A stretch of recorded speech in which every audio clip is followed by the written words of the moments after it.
Okay, welcome back to the course. This is video 2. You now know a little bit about the machinery underlying your stress response. We're going to come back to that and echo that in this video, but I want to talk about it much more in the context of your job. One of the most challenging jobs that exists, in my opinion.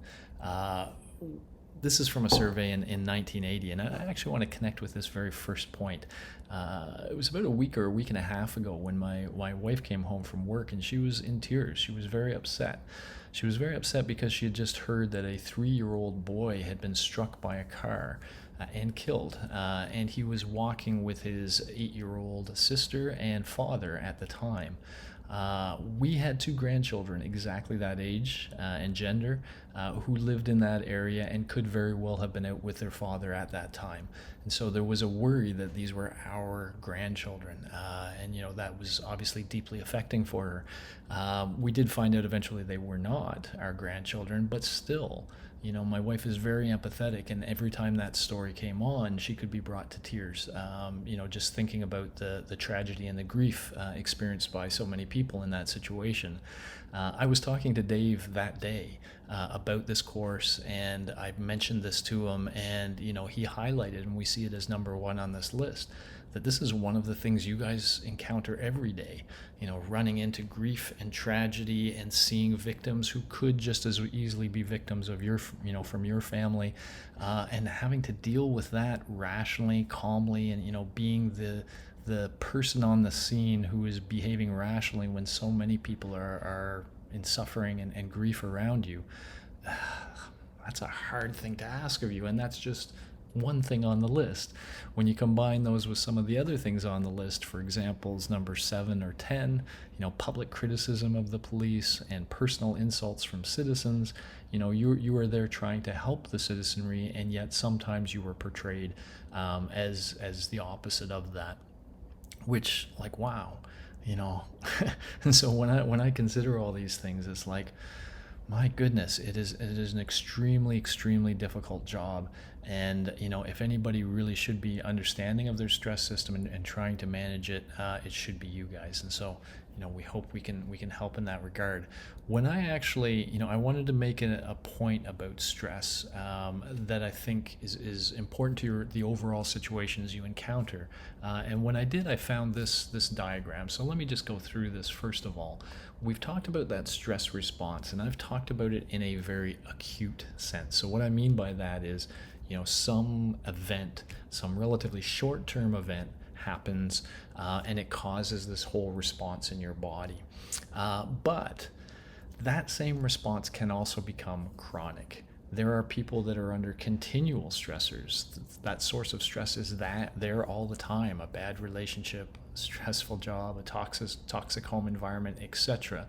And they can cause that system to be active just as well. So if we kind of imagine now, some of the situations you encounter in a more general sense, often for you, you experience a lot of these acute stresses. Your job is possibly the most stressful job that exists, especially in the current context where this focus on racial equality has so, that focus is so high, and so many people are so emotional about it, and you get thrown right into the middle of that.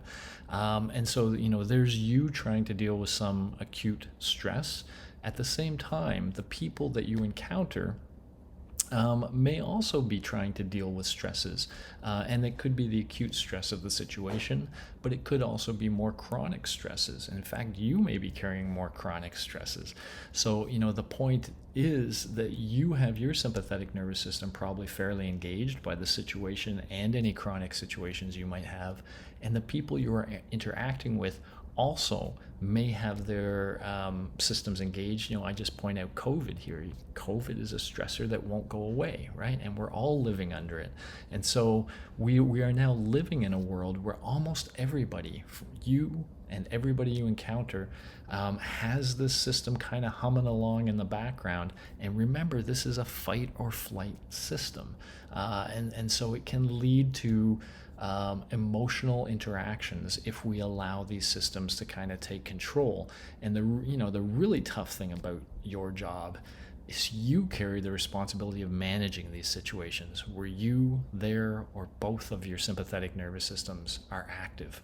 And so, that's what can make dealing with any of these situations so very challenging. You have the notion of de-escalation training, and that really does map onto this, right? That is the idea of trying to bring down all of this sympathetic nervous system activity, quite honestly. And what we're going to talk about in the videos that follow are sort of approaches you can use to de-escalate, although they're more personal than that, and I'm not sure how much overlap they are in with your current training, but I think there will be a nice accent to it. Okay, so let's just imagine now a kind of situation you're in. You show up somewhere. Here's somebody with a dangerous looking person with a weapon, or maybe it's a weapon, you're not sure it's a weapon. In this case, it looks like a weapon. Your amygdala sees this potentially dangerous thing, and it kicks in your whole sympathetic nervous system. So suddenly you feel that energy, you feel that super strength. It's one thing if it's a child under the car and the action is obvious, go lift that car, you might just go do that. But in a situation, imagine this individual is around others, this dangerous looking individual, and now, well, what do you do? Do you flee? Not really an option for you. You are the ones we expect to confront these dangers. And so, we have heard in school shootings, I remember hearing of a security officer, I believe it was, who fled, or at least did nothing, and they were not looked at well, right? So that's not usually an option for you. Do you fight? That's a very natural inclination, right? Your sympathetic nervous system, if you are not allowed to flee and that danger is there, the other most obvious option is to take on that danger. But sometimes that can lead to negative consequences for you. If you go beyond the fight needed to deal with the situation. And so that's the problem. I'm going to start talking about it as the tightrope in a moment.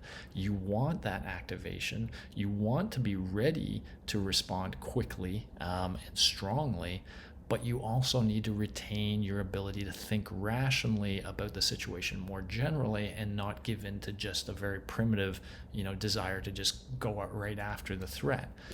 We expect you guys to react calmly and rationally, not fleeing, and only using force to the extent necessary to defuse the situation. This is difficult, and this is one of the things that I want to really stress. We are asking you to do things that go against the core of your biology, a very primitive part of the brain. We're asking you to use your frontal lobes to overcome this very natural reaction to acute stress. And that's difficult. I actually call it the unreasonable ask, because to some extent it is unreasonable, and yet it is what we, the citizens of our countries, ask of you, the police officers. Specifically, we all count on you to walk the line. And what I mean by walking that line is you allow your nervous system to be active enough so you can respond quickly and strongly, right? We don't want you to be super chill and relaxed, and then if this threat starts to activate, you're slow to respond. No, we want you to be ready. We want you to embrace enough energy in that sympathetic nervous system so that you can very quickly diffuse the situation if you suddenly get an option to do so. But at the same time, we want you to be able to dial it back in situations where a calm and thoughtful approach is most appropriate. And sometimes we want you to be able to do this on the fly. So imagine a chase kind of scenario where you're sympathetic, chasing a potentially threatening figure. And so your sympathetic nervous system would be totally keyed up as you run and chase this person, and you may eventually catch that person, and then you want to immobilize that person, right? You want to take control of the situation, but at a certain point you need to dial it back, right? You need to use enough force to take them down, but then dial it back. And so what we're saying is, your system is humming full speed, and now we want you to be able to say, okay, that's enough. I've got enough energy and power. the situation is under control, now pull back. That is a lot to ask. To some extent, it's an unreasonable ask. I am not surprised that some officers have trouble finding that balance line, and that we see situations where it fails. If we're going to ask you to do this, we have to try to give you all the tools necessary to do it. And that's where we're going to go from here. The next 3 videos, I'll talk about a sort of process you can go through that I hope will help you manage this unreasonable ask. And so we will get to the beginning of the actual skill stuff beginning next video. I hope to see you there. Bye-bye.